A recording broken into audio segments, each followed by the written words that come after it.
सर्वभूतेषु मां शक्तिरूपेण संस्थिता। नमस्तस्यै नमस्तस्यै नमस्तस्यै नमो नमः। जय माता दी। आप सभी पर माँ भगवती की कृपा सदैव बनी रहे। आप सभी की सभी मनोकामनाएं पूर्ण हो।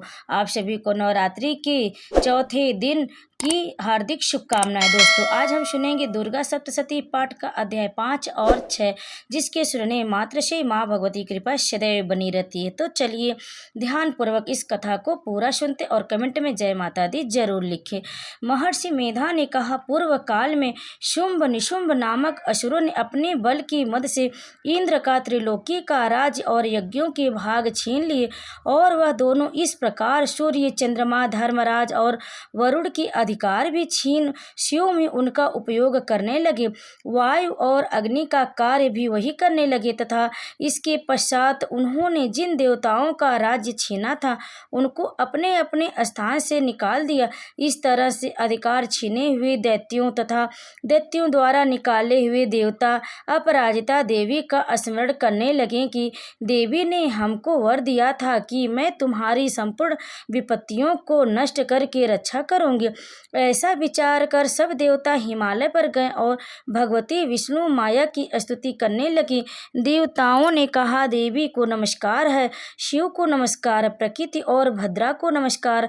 हम लोग रौद्र, निद्या और गौरी को नमस्कार करते हैं। ज्योतिष नामयी चंद्र रूपिणी व शुक रूपा देवी को नमस्कार करते हैं।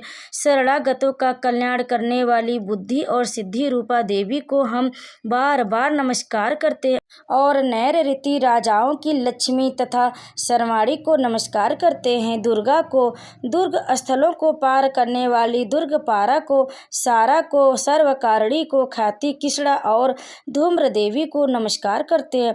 अत्यंत सौम्य तथा अत्यंत रौद्र रूपा को हम नमस्कार करते, उन्हें हमारा बारंबार प्रणाम है। जगत की आधारभूताकृत देवी को बार बार नमस्कार करते हैं।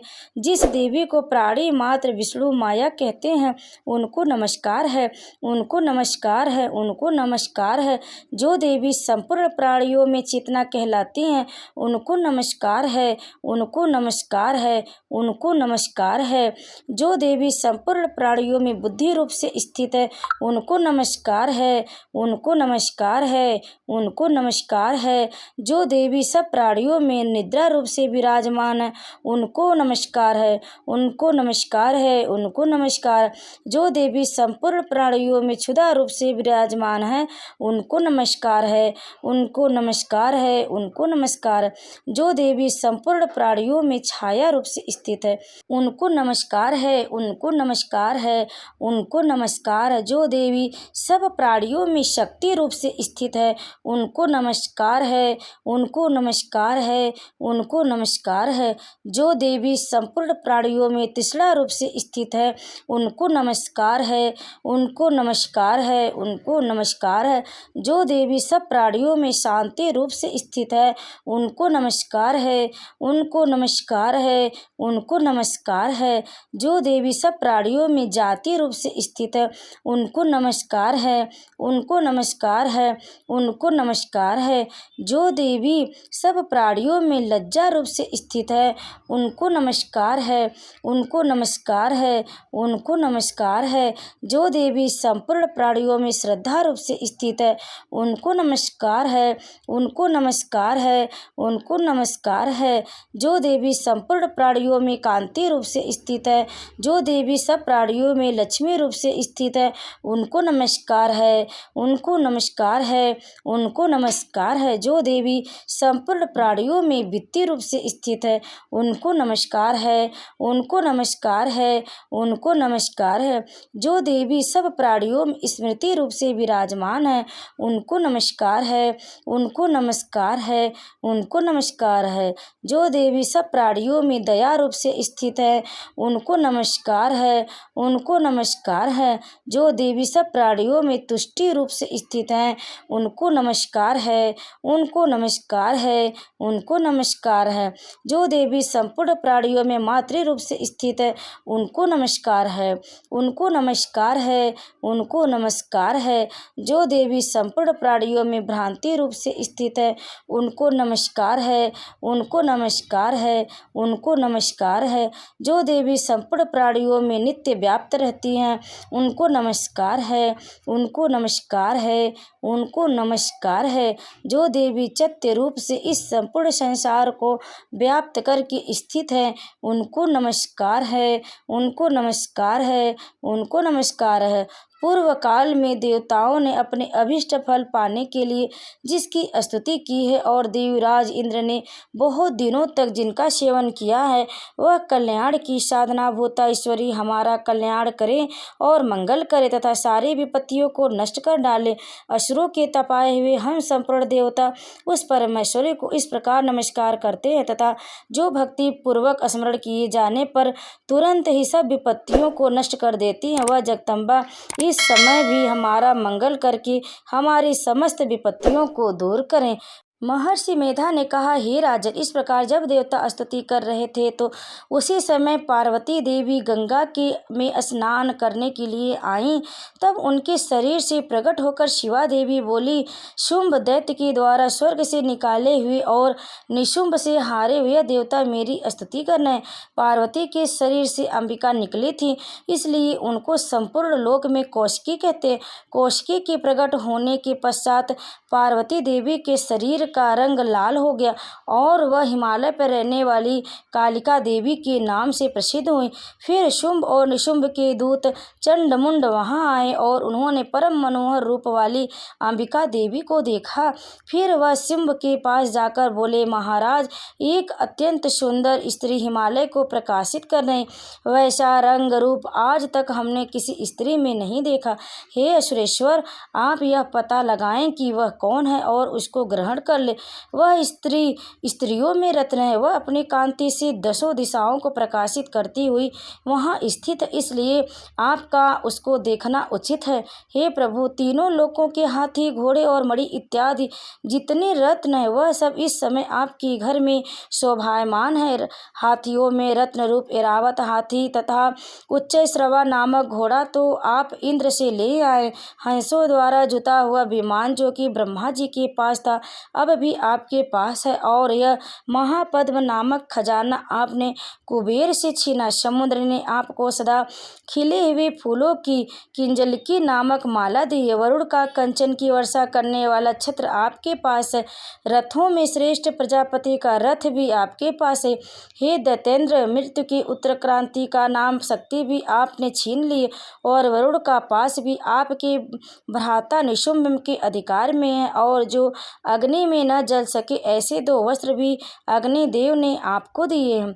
हे दैत्यराज, इस प्रकार सारी रत्न रूपी वस्तुएं आप संग्रह कर चुके हैं, तो फिर आप यह कल्याणकारी स्त्रियों में रत्न रूप अनुपम स्त्री आप क्यों नहीं ग्रहण कर सकते? महर्षि मेधा बोले, चंडमुंड का यह वचन सुनकर शुंभ ने विचारा कि सुग्रीव को अपना दूत बनाकर देवी के पास भेजा जाए। प्रथम उसको सब कुछ समझा दिया और कहा कि वहां जाकर तुम उसको अच्छी तरह से समझाना और ये उपाय करना जिससे वह प्रसन्न होकर तुरंत मेरे पास चली आए। भली प्रकार समझाकर कहना। दूत सुग्रीव पर्वत के उस रमणीय भाग में पहुँचे जहाँ देवी रहती थी। दूत ने कहा, हे देवी, दैत्यों का राजा शुंभ जो इस समय तीनों लोकों का स्वामी है, मैं उसका दूत हूँ और यहाँ तुम्हारे पास आया हूँ। संपूर्ण देवता उसकी आज्ञा एक स्वर में मानते हैं। अब जो कुछ उसने कहला भेजा है वह सुनो। उसने कहा कि इस समय संपूर्ण त्रिलोकी मेरे वश में और संपूर्ण यज्ञों के भाग को पृथक पृथक मैं ही लेता हूँ और तीनों लोकों में जितने श्रेष्ठ रत्न हैं वह सब मेरे पास है। देवराज इंद्र का ऐरावत हाथी मेरे पास है और मैंने छीन लिया। उच्चैश्रवा नामक घोड़ा जो क्षीर सागर मंथन करने से प्रकट हुआ था, उसे देवताओं ने मुझे समर्पित किया है।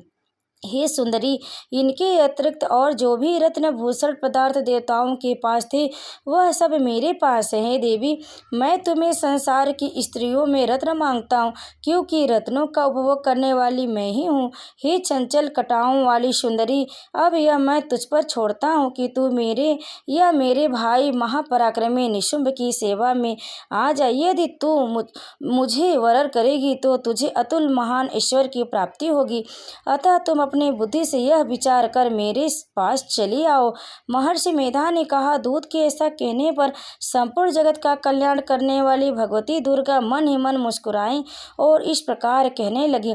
देवी ने कहा, हे दूत, तू जो कुछ कह रहा है वह सत्य है और इसमें किंचित मात्र भी झूठ नहीं है। शुंभ इस समय तीनों लोकों का स्वामी और निशुंभ भी उसी तरह पराक्रमी है, किंतु इसके संबंध में मैं जो कुछ प्रतिज्ञा कर चुकी हूँ उसे मैं कैसे झुठला सकती हूँ।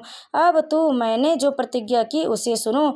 जो मुझे युद्ध में जीत लेगा और मेरे अभिमान को खंडित करेगा तथा बल से मेरे समान होगा वही मेरा स्वामी होगा।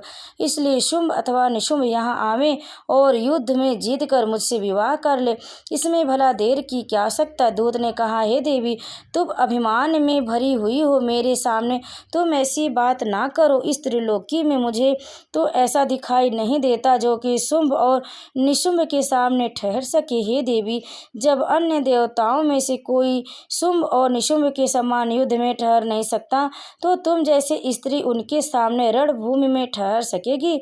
जिन शुंभ आदि असुरों के सामने इंद्र आदि देवता कभी ठहर नहीं सके, तुम अकेली स्त्री उनके सामने कैसे ठहर सकोगी। अतः तुम मेरा कहना मानकर उनके पास चली जाओ, नहीं तो जब वह तुम्हें केस पकड़कर घसीटते हुए ले जाएंगे तो तुम्हारा गौरव नष्ट हो जाएगा। इसलिए मेरी बात मान लो। देवी ने कहा, जो कुछ तुमने कहा ठीक है। शंभु और निशुंभ बड़ी बलवान, लेकिन मैं क्या कर सकती हूँ, क्योंकि मैं बिना विचारे प्रतिज्ञा कर चुकी। इसलिए तुम जाओ और मैंने जो कुछ भी कहा है वह सब आदर पूर्वक असुरेंद्र से कह दो। इसके पश्चात जो वह उचित समझे करें। जय माता दी। अब सुनिए दुर्गा सप्तशती पाठ का अध्याय 6, उसके आगे की कथा। फिर महर्षि मेधा ने कहा, देवी की बात सुनकर दूत क्रोध में भरा हुआ वहां से असुरेंद्र के पास पहुंचा और सारा वृतांत उसे कह सुनाया।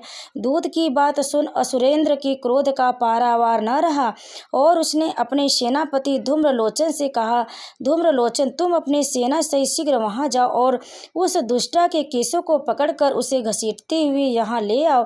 यदि उसकी रक्षा के लिए कोई दूसरा खड़ा हो, चाहे वह देवता, यक्ष अथवा गंधर्व ही क्यों ना हो, उसको तुम अवश्य मार डालना। महर्षि मेधा ने कहा। शुंभ की इस प्रकार आज्ञा देने पर धूम्रलोचन 60,000 राक्षसों की सेना को साथ लेकर वहां पहुंचा और देखा कि देवी को देख ललकार कर कहने लगा, अरे तू अभी शुंभ और निशुंभ के पास चल। यदि तू प्रसन्नता पूर्वक मेरे साथ न चलेगी तो मैं तेरे केसों को पकड़ घसीटता हुआ तुझे ले चलूंगा। देवी बोली, असुरेंद्र का भेजा हुआ तेरे जैसा बलवान यदि बलपूर्वक मुझे ले जावेगा तो ऐसी दशा में मैं तुम्हारा क्या ही कर सकती हूँ। महर्षि मेधा ने कहा। ऐसा कहने पर धूम्रलोचन उसकी ओर लपका, किंतु देवी ने अपने हुंकार से ही भस्म कर डाला। यह देखकर असुर सेना क्रुद्ध होकर देवी की ओर बढ़ी, परंतु अंबिका ने उस पर तीखी बाणों, शक्तियों और फरसों की वर्षा आरंभ कर दी। इतने में देवी का वाहन भी अपनी ग्रीवा के बालों को झटकता हुआ और बड़ा भारी शब्द करता हुआ असुर सेना में कूद पड़ा। उसने कई असुर अपने पंजों से, कई बड़े जबड़ों से और कई को धरती पर पटक कर अपने दाढ़ों से घायल करके मार डाला। उसने कई असुरों के अपने नख से पेट फाड़ डाले और कई असुरों का तो केवल थप्पड़ मारकर सिर धड़ से अलग कर दिया। कई असुरों की भुजाएं और सिर तोड़ डाले और गर्दन के बालों को हिलाते हुए सिर कई असुरों को पकड़कर उनके पीठ फाड़कर उनका रक्त पी डाला। इस प्रकार देवी के उस महाबलवान सिंह ने क्षण भर में असुर सेना को समाप्त कर दिया। शुंभ ने जब यह सुना कि देवी ने धूम्रलोचन असुर को मार डाला है और उसके सिंह ने सारी सेना का संहार कर डाला है, तब उसको बड़ा क्रोध आया। उसके मारे क्रोध के होठ फड़कने लगे और उसने चंड तथा मुंड नामक महाअसुरों को आज्ञा दी कि हे चंड, हे मुंड, तुम अपने साथ एक बड़ी सेना लेकर वहाँ जाओ और उस देवी का बाल पकड़कर उसे बांधकर तुरंत यहाँ ले आओ। यदि उसको यहाँ लाने में किसी प्रकार का संदेह हो तो अपनी सेना सहित उसे लड़ते हुए उसको मार डालो, और जब वह दुष्ट और उसका सिंह दोनों मारे जावें तब भी उसको बांध कर यहाँ ले आना। जय माता दी। दुर्गा सप्तशती का छठा अध्याय समाप्त हुआ। अब आइए दुर्गा सप्तशती पाठ सुनने के बाद माँ से क्षमा प्रार्थना करते हैं कि जो भी हमें अनजाने से भूल या गलती हुई होगी, अपराध हुए होंगे, उसके लिए क्षमा करें।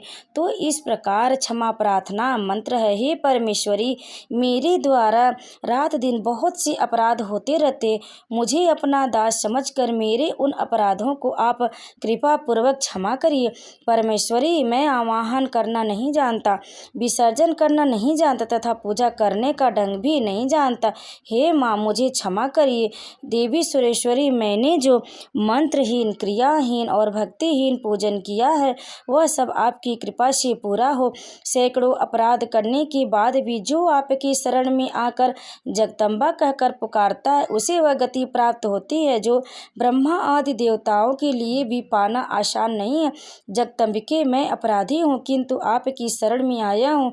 इस समय दया का पात्र हूँ, आप जैसा चाहें वैसा करें।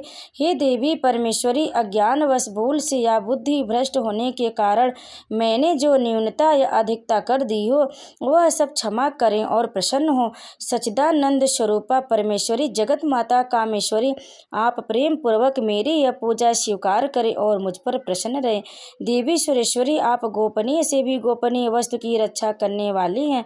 मेरे निवेदन किए हुए इस जप को ग्रहण करिए, आपकी कृपा से मुझे सिद्धि प्राप्त हो। इस प्रकार क्षमा प्रार्थना मंत्र के पाठ से दुर्गा माता आपकी जाने अनजाने में हुए सारे अपराधों को क्षमा करेंगी और उनकी कृपा सदैव आपकी ऊपर बनी रहेगी। तो एक बार प्रेम से बोलिए माँ जगदम्बा की जय, माँ दुर्गे की जय, माँ भगवती की जय। दुर्गा सप्तशती पाठ के अध्याय को अंत तक सुनने के लिए आप लोगों का बहुत बहुत धन्यवाद। आप सभी पर माँ भगवती कृपा सदैव बनी रहे। अगर आपको हमारी ये कथा पसंद आई हो तो वीडियो को लाइक, शेयर और कमेंट में जय माता दी अवश्य लिख दे और हमारे चैनल को भी सब्सक्राइब जरूर कर ले। तो एक बार प्रेम से बोलिए माँ जगदम्बा की जय, माँ दुर्गा की जय, माँ अष्टभुजी की जय।